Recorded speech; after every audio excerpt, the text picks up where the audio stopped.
বিসমিল্লাহ রহমান রহিম। আসসালামু আলাইকুম। আজ আমি তৈরি করব চাল কুমড়ার রেসিপি করব।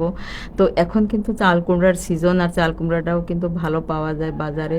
তো এখানে আমি একটা চাল কুমড়া নিয়েছি 1 কেজির মতো। আর চাল কুমড়াটা কিন্তু একদম কচি, আর কচি চাল কুমড়াটা খেতে কিন্তু বেশি ভালো লাগে। তো এখানে আমি চাল কুমড়াটা খোসা ছাড়িয়ে এভাবে পাতলা পাতলা করে আর ছোট ছোট পিস করে আমি কেটে নিয়েছি।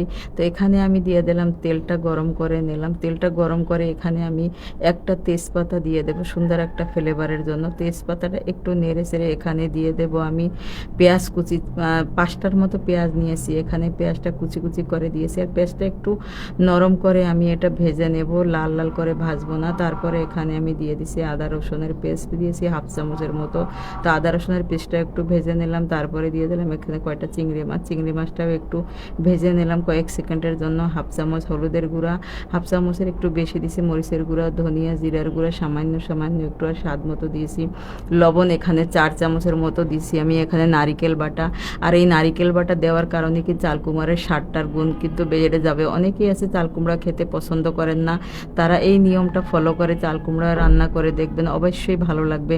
তারপর এখানে 2-3 বার আমি অল্প অল্প পানি দিয়ে এই মশলাটা ভালো করে কষিয়ে নিছি। কারণ কি নারিকেল দিলে কিন্তু মশলাটা বেশি ভালো করে কষিয়ে নিতে হয় সুন্দর ফ্লেভারের জন্য। তারপর এখানে চাল কুমড়াটা দিয়ে আমি 7 থেকে 8 মিনিট ভালো করে আমি কষিয়ে নিয়েছি। দিয়ে দিলাম এখানে ঝোলের পানিটা। ঝোলের পানিটাও কিন্তু আমি গরম করে দিয়েছি। গরম করে দিলে সবজিটা তাড়াতাড়ি সেদ্ধ হয়ে যায়। তারপর এখানে 8 থেকে 9 মিনিটের মতো আমি ঢেকে দিলাম। ঢাকনাটা এখন খুলে দিলাম। আর এখানে কিন্তু সবজিটা প্রায় আমার রান্না একদম কমপ্লিটই হয়ে গেছে। কারণ কি আমি বেশি সময় ধরে এটা কষিয়ে নিছি, তার জন্য রান্নাটাও জলদি হয়ে গেছে। সুন্দর একটা ফ্লেভারের জন্য দিয়ে দিলাম ভাজা জিরার গুঁড়া। আর রান্নাটা একদম কমপ্লিট। এটা কিন্তু খেতে অসাধারণ হয়। আপনারা বাসায় অবশ্যই ট্রাই করবেন। যারা চাল কুমড়া খেতে পছন্দ করেন না, তারা এই নিয়মটা ফলো করে বাসায় অবশ্যই ট্রাই করবেন। দোয়া করে আপনারা সবাই ভালো থাকেন। আল্লাহ হাফেজ।